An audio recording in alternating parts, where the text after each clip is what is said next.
Hello जी, क्या हाल चाल। मैं शशांक शर्मा आपका स्वागत करता हूं स्कोर हाई की फिजिक्स चैनल में।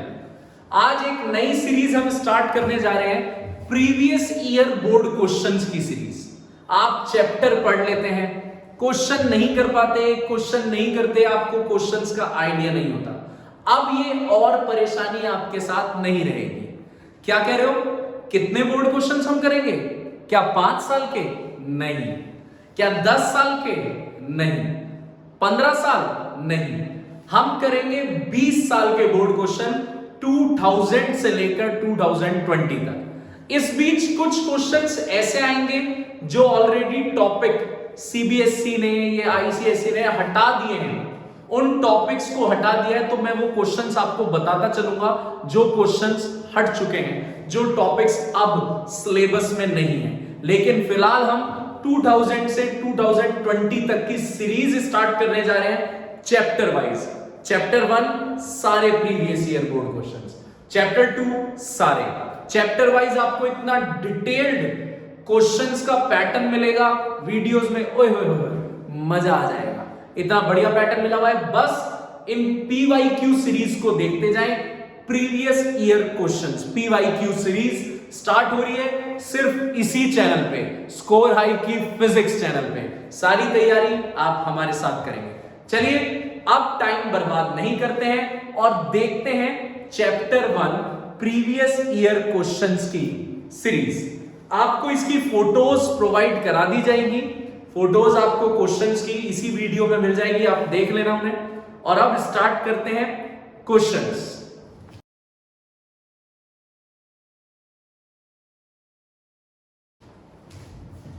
यहां पे PYQ सीरीज स्टार्ट हो रही है 2000 से, 2000 ऑनवर्ड्स। चैप्टर 1 हमने पकड़ लिया इस सीरीज में। पहला क्वेश्चन जो आपको फोटो में दिख ही रहा होगा, पहला क्वेश्चन ये है, name any 2 basic properties of electric charge. Basic properties electric charge की। इस चैप्टर में चार्ज की प्रॉपर्टीज में क्वांटाइजेशन, एडिटिव नेचर और कंजर्वेशन, ये कुछ प्रॉपर्टीज हैं।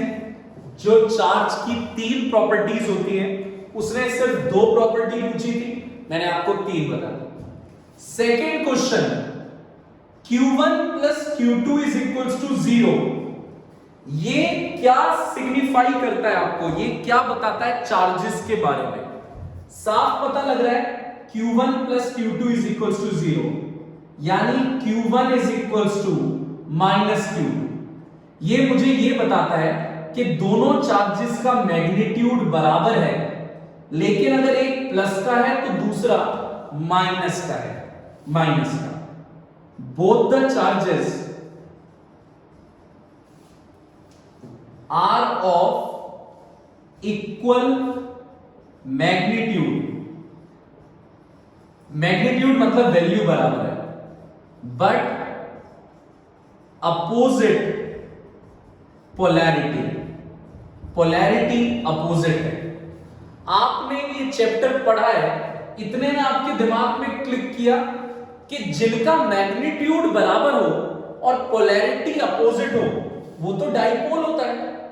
That is, it is dipole. इसका मतलब ये डाइपोल है। उसने क्वेश्चन में पूछा था Q1 plus Q2 is equal to 0, आपको चार्जेस के बारे में क्या बताता है? क्वेश्चन थर्ड, इलेक्ट्रिक फील्ड के अंदर इलेक्ट्रॉन है, इलेक्ट्रिक फील्ड के अंदर इलेक्ट्रॉन है, और इस इलेक्ट्रॉन को हटाकर अब इलेक्ट्रिक फील्ड में, सेम इलेक्ट्रिक फील्ड में इलेक्ट्रॉन को रिप्लेस कर दिया और प्रोटॉन आ गया। इलेक्ट्रॉन होता है माइनस ई, प्रोटॉन होता है प्लस ई। तो पूछ रहा है फोर्स पे क्या असर पड़ेगा, फोर्स में का क्या चेंजेस आएंगे फोर्स में। सुनिए, अगर कोई चार्ज इलेक्ट्रिक फील्ड में एंटर कर जाता है, अगर कोई चार्ज इलेक्ट्रिक फील्ड में एंटर करता है तो उस चार्ज पे फोर्स लगती है QE। और याद रखने की वाली बात है, अगर प्लस का चार्ज है तो जिस डायरेक्शन में इलेक्ट्रिक फील्ड होती है उसी डायरेक्शन में फोर्स लगती है। अगर माइनस का चार्ज है तो जिस डायरेक्शन में इलेक्ट्रिक फील्ड होती है उससे अपोजिट डायरेक्शन में फोर्स लगती है। काम की बात है, दोनों चीजें बड़ी काम की बताई मैंने। और ध्यान रखना, यहां पे चार्ज जो होता है मॉड में होता है, मॉड में। तो अगर मैं इस क्वेश्चन को देखूं, अब मैं अपने क्वेश्चन पे आता हूं, इलेक्ट्रॉन पे कितनी फोर्स लगेगी? फॉर्मूला लगेगा QE। इलेक्ट्रॉन पे चार्ज होता है -E, लेकिन मॉड से बाहर आके ये +E रहेगा। इलेक्ट्रिक फील्ड इधर जा रही है, चार्ज माइनस का है, तो ऑब्वियस सी बात है फोर्स अपोजिट डायरेक्शन में लगेगी। बताया मैंने, चार्ज माइनस का है तो इस डायरेक्शन में फोर्स लगेगी। अब प्रोटॉन पे आ जाओ, प्रोटॉन पे कितनी फोर्स लगेगी? ये इलेक्ट्रॉन के लिए था, ये प्रोटॉन के लिए। फोर्स का फॉर्मूला QE, चार्ज की जगह रख दो इलेक्ट्रॉन, EE। जब ये मॉड से बाहर आएगा ये भी E रहेगा। अरे ये क्या, ये दोनों फोर्स तो बराबर है, इलेक्ट्रॉन और प्रोटॉन पे लगने वाली फोर्स एग्जैक्टली बराबर है।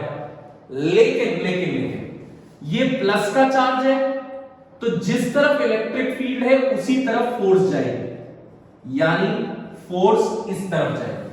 तो आपको साफ देखकर पता लग रहा है, साफ देखकर पता लग रहा है कि दोनों पे जो फोर्स लग रही है वो एग्जैक्टली बराबर फोर्स है, EE, लेकिन डायरेक्शन अपोजिट है।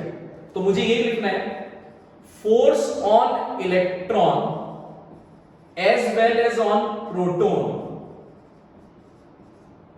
Are equal in magnitude. दोनों इक्वल है but opposite in direction, direction में अपोजिट है।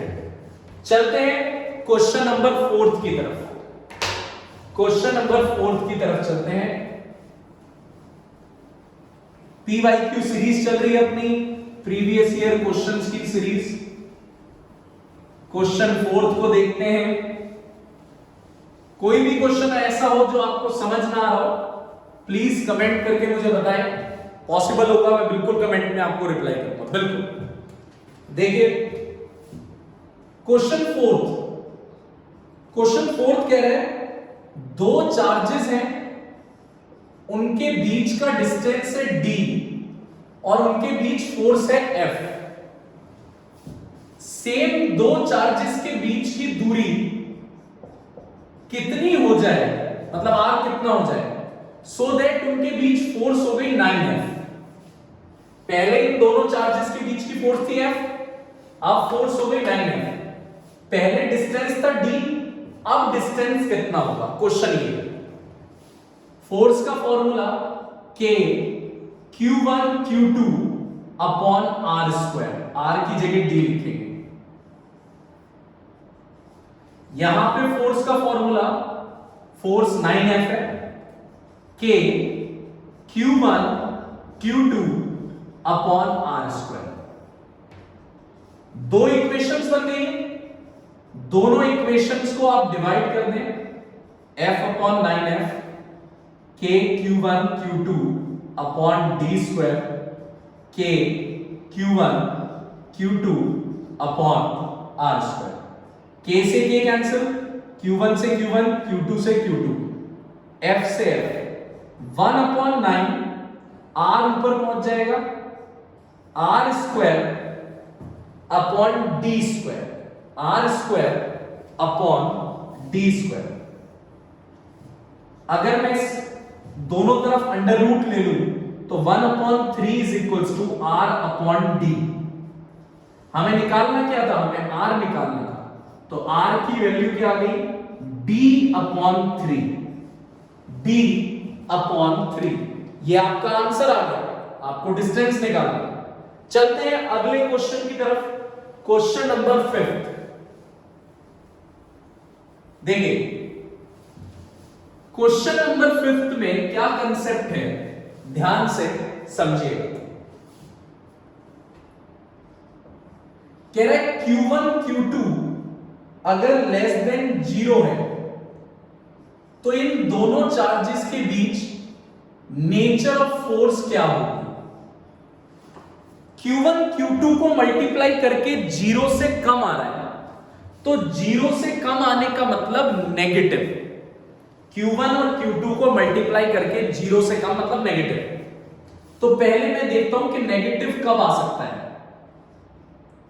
Q1 Q2 मल्टीप्लाई करके नेगेटिव कब आ सकता है।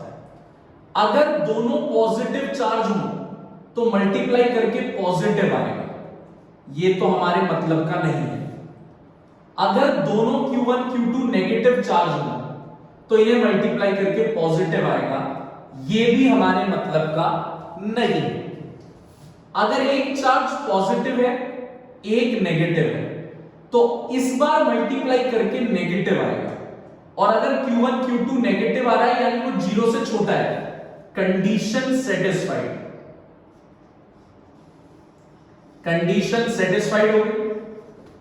अगर ये आपके पास कंडीशन सेटिस्फाइड है यानी एक चार्ज प्लस का है एक माइनस का है, एक प्लस है एक माइनस है, तो नेचर क्या होगी फोर्स की। क्या कह रहे हो, अट्रैक्टिव। बिल्कुल सही कह रहे हो। जब एक प्लस है एक माइनस है तो जो नेचर रहेगी वो ऑफ कोर्स अट्रैक्टिव नेचर रहेगी, अट्रैक्टिव।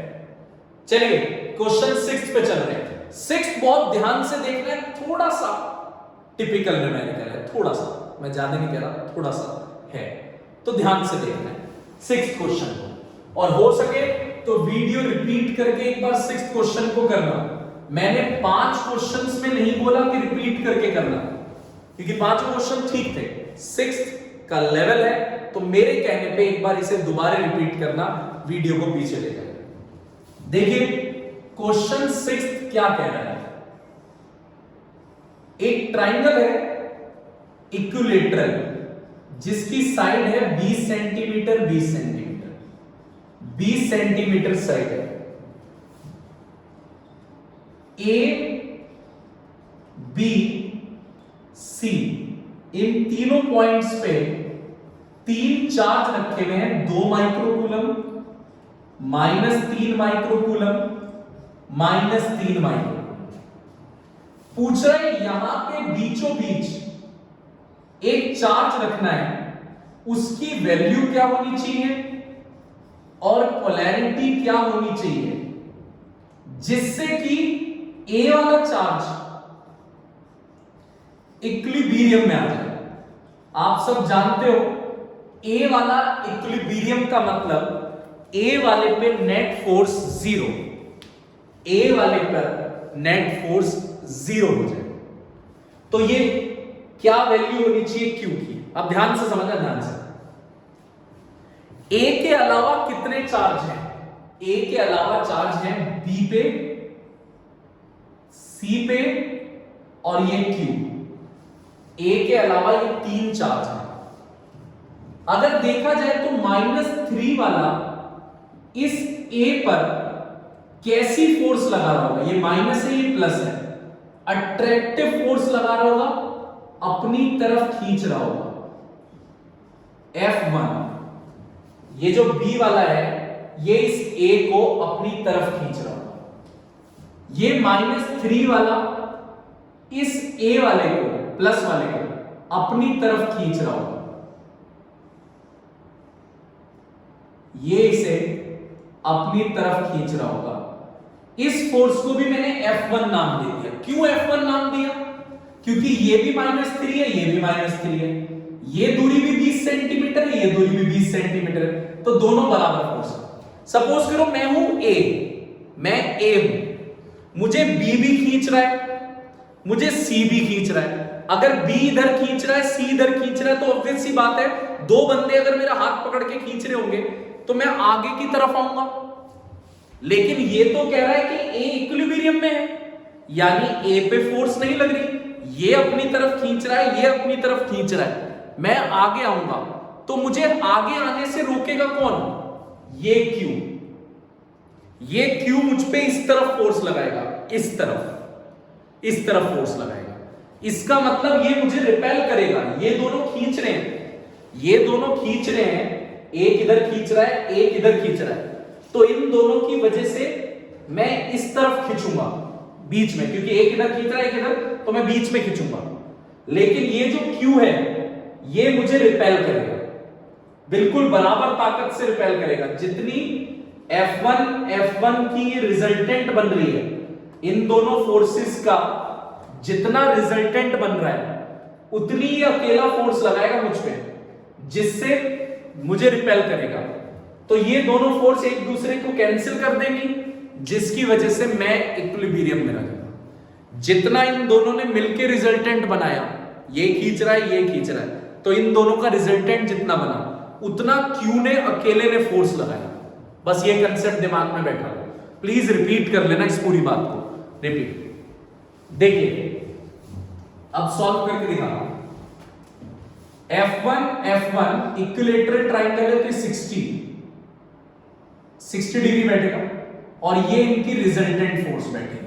ध्यान दो, F1 फोर्स क्या होगी? K, Q1 मॉड में होता है इसलिए माइनस तो आएगा नहीं, Q2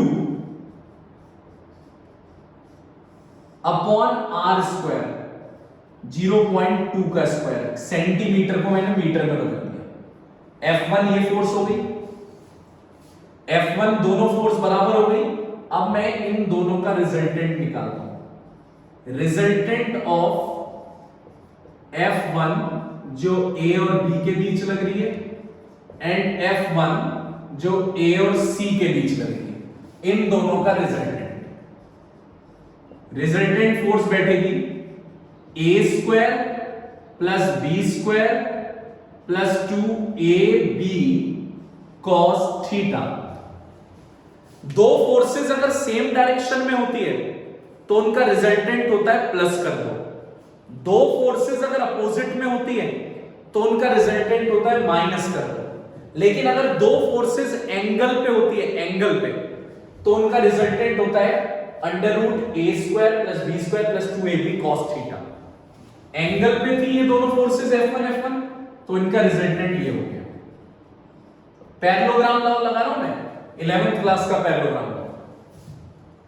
2F1 square plus 2F1 square cos 60 होता है हाफ, ये आ गया √3F1 स्क्वायर यानी √3F1।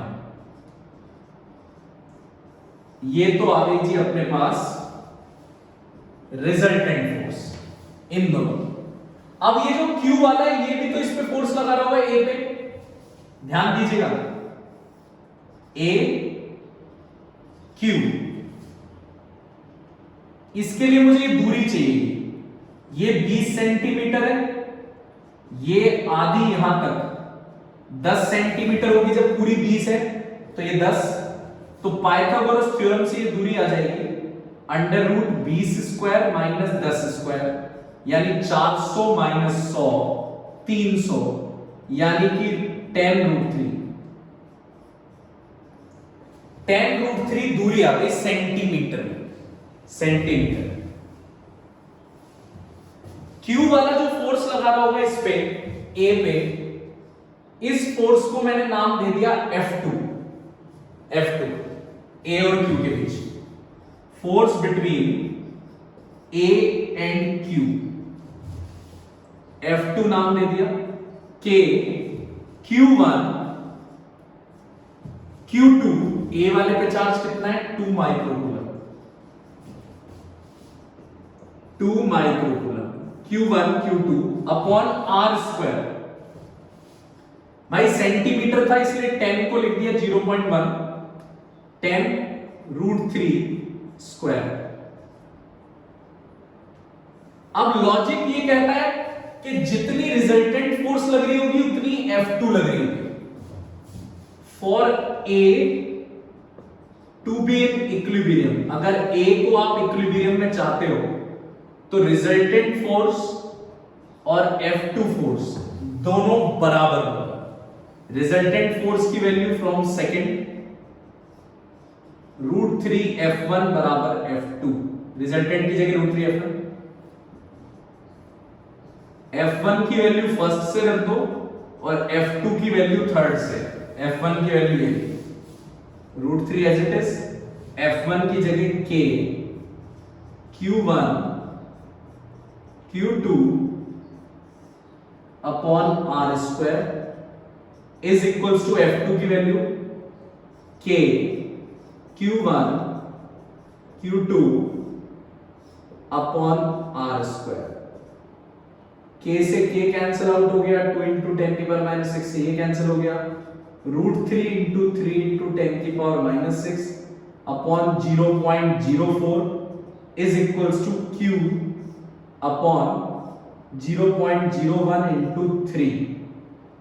पॉइंट से पॉइंट उड़ गया, 3 3 जा 9, 9 √3 अपॉन 4 आंसर आ गया, 9 √3 अपॉन 4 इंटू 10 की पावर माइनस 6 कूलम। अगर ये वीडियो में थोड़ा सा कट गया हो नीचे वाला तो आप सॉल्व करके देख लेना, मेरा सॉल्यूशन खुद कर लेना। कंसेप्ट ये था कि पहले इसने अपनी तरफ खींचा, इसने अपनी तरफ खींचा, तो इन दोनों का जो कंबाइंड इफेक्ट बना वो ये बना, इन दोनों का जो कंबाइंड इफेक्ट बना वो रिजल्टेंट फोर्स का ये बना। लेकिन ये जो अकेला है ये इसे अकेला धक्का लगा रहा है, दोनों बराबर होंगे तभी ये A अपनी जगह पे रह सकता है, जितना रिजल्टेंट उतना F2, तभी A अपनी जगह पे। अगला क्वेश्चन देखते हैं, देखिए 7th क्वेश्चन देखते हैं जल्दी से। कूलम्ब्स फोर्स डाइलेक्ट्रिक कांस्टेंट पे कैसे डिपेंड करती है? आप सब जानते हैं कूलम्ब्स फोर्स डाइलेक्ट्रिक कांस्टेंट पर इनवर्सली प्रोपोर्शनल डिपेंड करती है। क्वेश्चन नंबर 7, फोर्स कैसे डिपेंड करती है डाइलेक्ट्रिक कांस्टेंट पे इनवर्सली प्रोपोर्शनल। 8th और 9th क्वेश्चन मैं ऑलरेडी प्रीवियस वीडियो में करा चुका हूं, इक्विलिब्रियम की वीडियो देख लेना, इक्विलिब्रियम के नाम से आएगी, पार्ट 1 पार्ट 2 दोनों क्वेश्चन आ जाएंगे। इक्विलिब्रियम की वीडियो ये मिलेगा पार्ट 1 में, सेम क्वेश्चन। 9th क्वेश्चन मिलेगा इक्विलिब्रियम की वीडियो पार्ट 2 में, देख लेना जरूर, ठीक है। ओहो वीडियो देख लो। 10th question, electric field intensity scalar होता है या वेक्टर होता है? ये इलेक्ट्रिक फील्ड इंटेंसिटी दोस्तों वेक्टर क्वांटिटी है। तो इस वीडियो में हमने 10 क्वेश्चंस कवर किए हैं, हम 10-10 क्वेश्चन 15-15 क्वेश्चंस कवर करते रहेंगे। पहला session PYQ chapter 1 previous year question chapter 1 and हुआ। वीडियो में मजा आया हो, क्वेश्चंस का लेवल लगाओ तो कमेंट जरूर कर देना। वीडियो अच्छी लगी हो, आप चाहते हो प्रीवियस ईयर की ये जो सिनारियो ये बना रहे, तो चैनल को सपोर्ट की बहुत जरूरत है अभी, तो चैनल को आप सपोर्ट करें, सब्सक्राइब करें, अपने दोस्तों को दिखाएं वीडियोस हेल्पफुल हो, कंसेप्चुअली हेल्पफुल हो, तो प्लीज चैनल को सपोर्ट करें, लाइक कर दें, शेयर करें, कमेंट जरूर करें, मोटिवेशन मिलती है, और सब्सक्राइब करें। तब तक फिजिक्स पढ़ते रहें, टेक केयर, फिजिक्स पढ़ते रहें क्योंकि फिजिक्स हार्ड नहीं है।